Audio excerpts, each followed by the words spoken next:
bagaimana caranya kita menang dari godaan syaitan.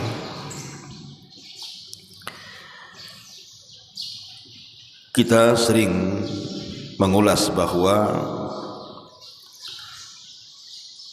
permusuhan syaitan dengan manusia itu sejak diciptakan Adam alaihi salatu wassalam, bahkan sejak ada di langit sampai dua-duanya diturunkan ke bumi. Dan banyak ayat yang menjelaskan tentang itu, dan juga riwayat-riwayat baik sahih ataupun lemah. Artinya Allah subhanahu wa ta'ala takdirkan syaitan itu akan menjadi musuh abadi bagi manusia. Tentu diciptakannya syaitan bukan tidak ada hikmah, karena tidak mungkin Allah subhanahu wa ta'ala menciptakan keburukan itu buruk 100%, tidak. Pasti di balik penciptaan syaitan itu ada hikmah di dalamnya. Salah satu hikmahnya supaya Allah subhanahu wa ta'ala melihat di antara hamba-hamba Allah yang memiliki mujahadah, kesungguhan di dalam beribadah kepada Allah subhanahu wa ta'ala, dan orang-orang yang dusta dan tidak punya kesungguhan di dalam beribadah. Lah syaitan itu sangat berperan di dalam menggelincirkan anak Adam dari ibadah kepada Allah subhanahu wa ta'ala, karena memang itu sumpah dia, fabima aghwaytani la aq'udannaka siratakal mustaqim, la aq'udannahum siratakal mustaqim. Karena engkau sudah menyesatkan aku, kata syaitan, kata iblis, la aqudanna lahum siratakal mustaqim, aku akan sesatkan mereka dari jalanmu yang lurus. Artinya itu menjadi sumpah dia sampai kiamat dibangkitkan. Ma'asyiral muslimin yang dimuliakan Allah subhanahu wa ta'ala, lalu apa perkara yang bisa kita gunakan untuk melawan mereka? Ulama menyebutkan yang pertama, at-tawakkul 'ala Allah wa huwa sidqul i'timad 'ala Allah azza wa jal wa tafwidul umur ilaihi wa ta'alluqu bihi ma'al akhdhi bil asbabi duna ta'alluqi biha. Yang pertama tawakal. Tawakal kepada Allah subhanahu wa ta'ala.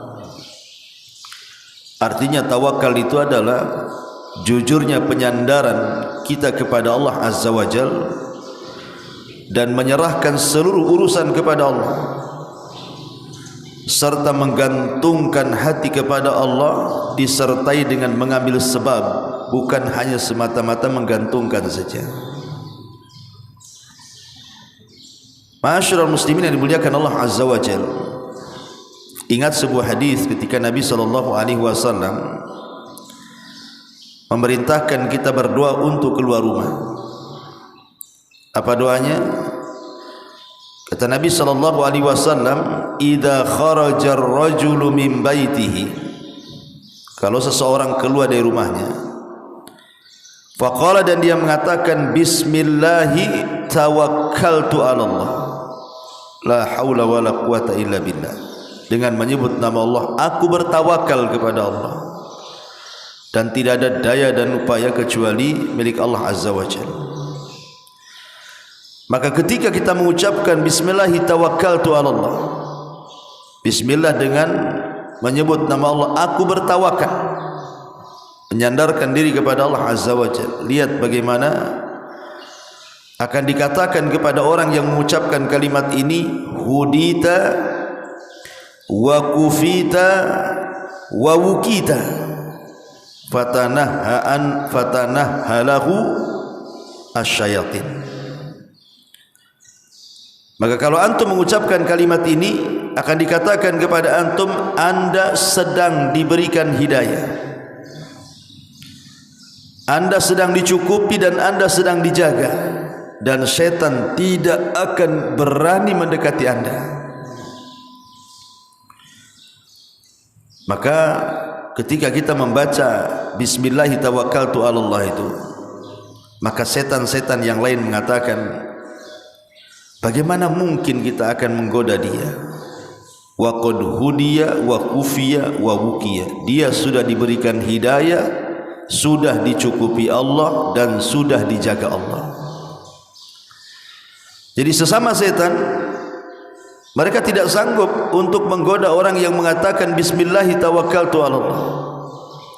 Ya, karena tawakal itu adalah penyebab terbesar kita mampu melawan syaitan.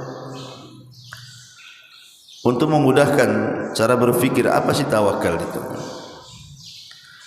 Kita melihat sirah Nabi SAW sedikit. 1 tahun sebelum hijrah Nabi SAW, Nabi SAW diperjalankan dalam sebuah perjalanan yang menakjubkan yang disebut dengan peristiwa Isra dan Mi'raj. Dalam peristiwa Isra Mi'raj ini, Nabi SAW didatangkan kepadanya buraq yang 1 langkah sejauh mata memandang dari Masjidil Haram ke Masjidil Aqsa. Bahkan dari Masjidil Aqsa ke Sidratil Muntaha pun Rasul hanya sekejap saja. Kemudian diperlihatkan berbagai macam kekuasaan Allah Subhanahu wa ta'ala di langit dan berjumpa dengan para nabi. Selang 1 tahun setelahnya, maka Nabi SAW hijrah dari Mekah ke Madinah. Pertanyaannya, kenapa Nabi SAW tidak menggunakan buraq saat hijrah? Malah kemudian Nabi SAW harus mengalami teror dari orang-orang musyrik, bahkan dikejar-kejar, bahkan hampir ketahuan, dan sudah ketahuan juga oleh Suraqah ibn Malik. Tapi Allah Subhanahu wa ta'ala jaga. Harus lelah, letih, belum lagi dana dan begitu seterusnya, waktu, dan melibatkan orang banyak gitu ya. Allah Subhanahu wa ta'ala ingin mengajarkan kepada nabinya untuk menjadi syariat kepada umatnya. Beginilah bentuk tawakal. Rasul hendak mengajarkan tawakal. Pertama, menyandarkan hati kepada Allah Subhanahu wa ta'ala. Nabi SAW ketika dalam gua mengatakan kepada Abu Bakar saat nampak ada pasukan yang kalau seandainya kaki Rasul dilonjorkan nampak tu dari atas, Abu Bakar khawatir. Tapi Nabi SAW meyakinkan Abu Bakar apa? La tahzan innallaha ma'ana. Jangan sedih wahai Abu Bakar, Allah bersama kita. Itu namanya sidqul i'timad. Rasul mengajarkan tentang kejujuran hati kita dalam penyandaran kepada Allah. Ingat, Allah bersama kita, kata Rasul. Cukup hanya sekedar menyandarkan diri kepada Allah? Tidak. Rasul mengajarkan yang disebut dengan al-akhdhu bil asbab. Tawakal saja tidak cukup, doa saja tidak cukup, menyandarkan hati kepada Allah saja tidak cukup. Harus ada yang kedua yang disebut dengan al-akhdhu bil asbab, mengambil sebab. Maka Nabi SAW mengambil sebab, mulai dari mencari orang Yahudi yang bisa menunjuki jalan dia, khirit dia, namanya Abdullah ibn Uraikid. Kemudian mengajak Abu Bakar Siddiq radhiyallahu anhu, karena dialah teman yang paling aman bagi hati Nabi SAW. Kemudian mempersiapkan biaya, kemudian mempersiapkan strategis jalan, dan begitu seterusnya. Makanya kemudian Nabi SAW mengalami kesuksesan dalam hijrah, selamat tanpa ada aral melintang sampai di kota Madinah. Jadi kalau seandainya kita ini ada permasalahan, kalau umpamanya kita main cantik dengan Allah, pertama kita berdoa kepada Allah, menyandarkan betul-betul hati kepada Allah. Kemudian juga dengan cara akhdhu bil asbab, dengan cara musyawarah, dengan cara berfikir, mentakhtid, bahasa Arabnya ya, mempersiapkan segalanya dalam bentuk mengambil sebab, maka biidznillah, dengan izin Allah Subhanahu wa taala, pasti kita bisa mengatasi sebuah permasalahan. Kalau seandainya kita gabungkan dua perkara ini. Karena Nabi SAW selamat sampai Madinah dengan bertawakal kepada Allah Azza wa Jalla. Padahal kita tahu bahwa saat Abu Jahal hendak mengepung rumah Nabi SAW pasca hijrah itu, kemudian mereka melakukan rapat di Dari Nadwa, iblis ada di situ, ikut rapat. Dan kalau iblis ikut rapat, kacau lah kan begitu. Tapi walaupun iblis ikut rapat di situ, biidznillah Nabi dan Abu Bakar selamat. Itu karena buah tawakal, gitu maksudnya. Dan ini salah satu bentuk kita bisa melawan syaitan. Ini yang pertama. Yang kedua, tarkul ma'asi wa mufsidat al-qalbi. Tarkul ma'asi wa mufsidatul qalbi min kathratin nadharil mubahi wa fudulil kalami wal aqlil kathiri wan naumil kathiri fadlan an tarkil ma'asi allati hiya syau'um atau syaumu 'alal abdi wa hajizun an nurillahi azza wa jalla. Yang kedua, tarkul ma'asi, meninggalkan maksiat dan meninggalkan hal-hal yang bisa merusak hati.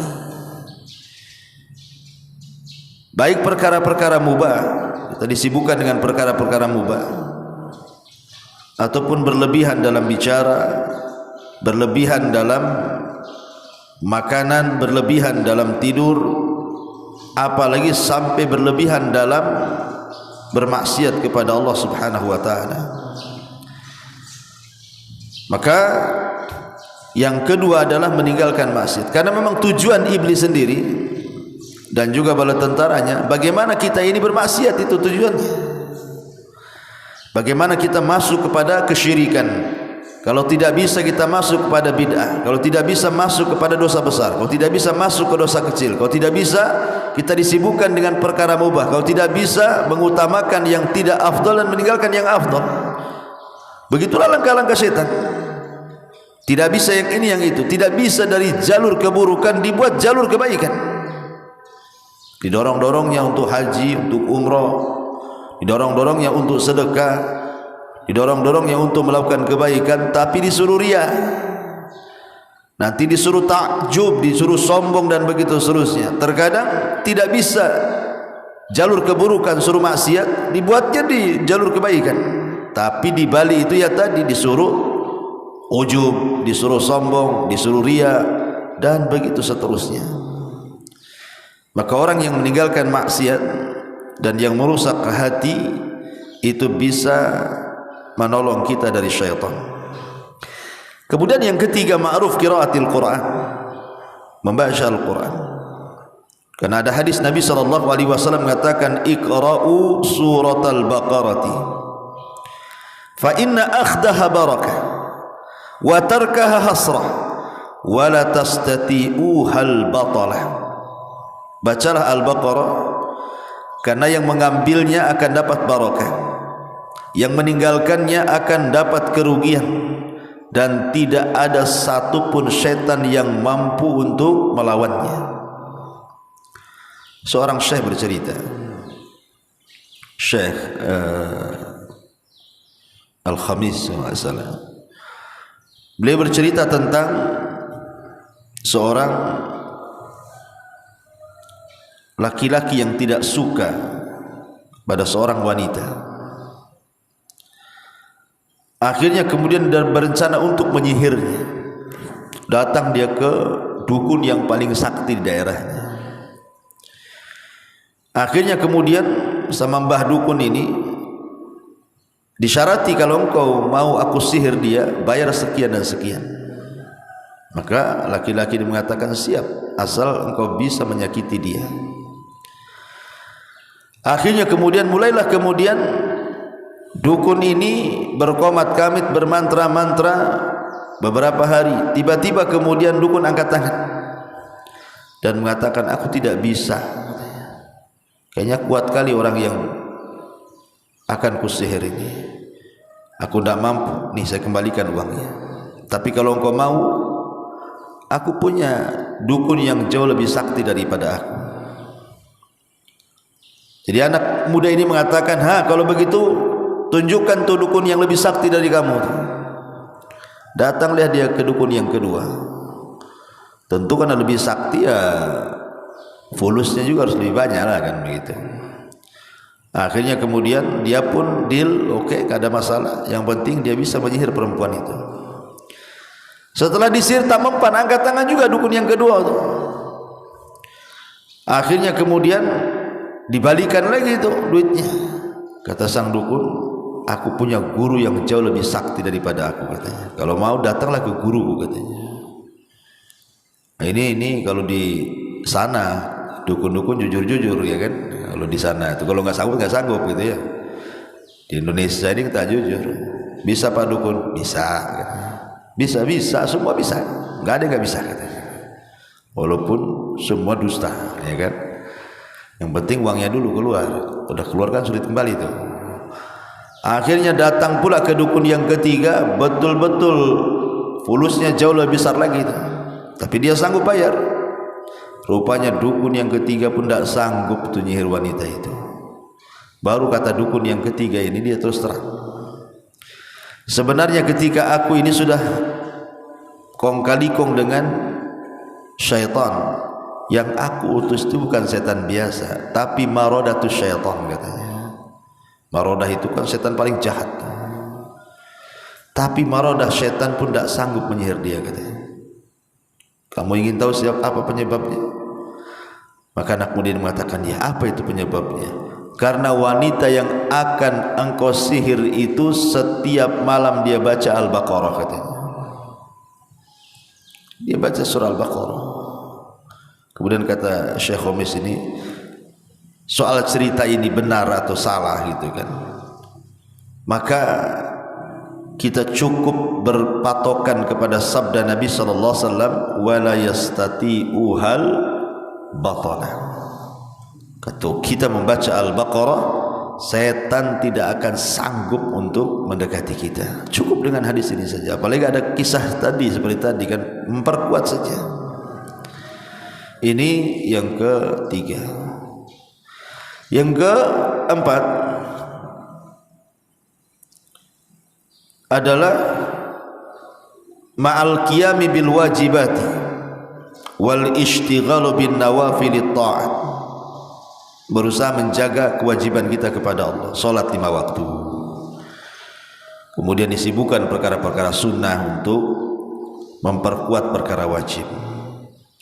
Karena orang yang melaksanakan kewajiban Allah Subhanahu wa ta'ala, dipastikan orang itu tidak mungkin didekati syaitan. Apalagi umpamanya terkait dengan sholat, dia jaga tuh sholat 5 waktunya, kemudian dia tambah dengan sunnah-sunnahnya. Dalam sholat itu ada yang, dalam gerakan sholat itu ada yang disebut dengan sujud. Iblis tuh paling tidak suka dengan orang sujud tuh. Apabila ada orang sujud, iblis itu menangis, tersiksa hatinya, dan dia akan mengatakan, dulu aku diperintahkan Allah untuk sujud, aku pun enggan untuk sujud, maka aku dilaknat.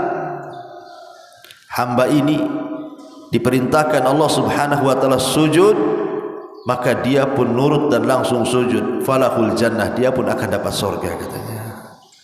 Itu iblis sendiri ngomong begitu kepada setiap orang yang sujud itu. Apalagi kalau seandainya bukan hanya sekedar solat wajib kan yang dilakukan, solat-solat sunnah dia lakukan. Ketika solat sunnah dia lakukan juga, maka dampaknya adalah Allah akan mencintai kita. Dan apabila Allah mencintai kita, dia yang menjadi pandangan-pandangan kita, penglihatan-penglihatan kita, pendengaran-pendengaran kita, kaki dan tangan kita, semua diawasi dan juga dikontrol Allah Subhanahu wa ta'ala. Karena Allah sudah cinta dengan kita. Kemudian yang nomor 5, luzumul istighfar. Banyak-banyak melakukan istighfar. Karena memang tujuan syaitan adalah untuk supaya anak hamba itu melakukan dosa, dan dosa itu bisa dihilangkan dengan istighfar. Kemudian yang nomor 6, talabul ilmi, belajar. Karena hanya orang yang berilmu tahu cara melawan setan. Kalau orang enggak punya ilmu, jahil, gimana cara melawannya? Makanya ilmu itu silah, dia senjata. Kalau orang cerdas dia tahu cara melawannya. Kalau orang bodoh tidak tahu cara melawannya. Maka ilmu itu penting. Hadir di majelis-majelis taklim. Apalagi sekarang sudah ada YouTube kan. Tapi jangan bersandar kepada YouTube, akhirnya meninggalkan majelis taklim. Ini kesalahan. Saya tengok di YouTube aja lah Ustaz katanya. Padahal dia sanggup hadir. Kalau sanggup hadir, hadir. Karena hadir di majelis taklim itu bukan hanya sekedar mendapatkan pengetahuan semata, tidak. Tapi banyak keutamaannya. Langkah antum dari rumah ke sini dianggap jihad. Pulangnya pun sama. Allah takdirkan meninggal mati syahid. Kemudian antum duduk di majelis taklim, Rasul katakan qumu maghfuran lakum. Berdirilah pulang kalian, semua dosa kalian sudah diampuni. Belum lagi saat antum berada di majelis taklim, para malaikat datang dari mana-mana mengepak-ngepakkan sayapnya, redha dengan kita dan memintakan ampun kepada Allah Subhanahu wa taala. Luar biasa. Belum lagi kemudian semua binatang-binatang bumi sampai kepada ikan di dasar lautan, sampai kepada semut di lubang-lubang, mereka bertasbih untuk kita. Kurang apa coba hadir di majelis taklim itu? Tapi kenyataannya banyak orang yang tidak suka hadir di majelis taklim.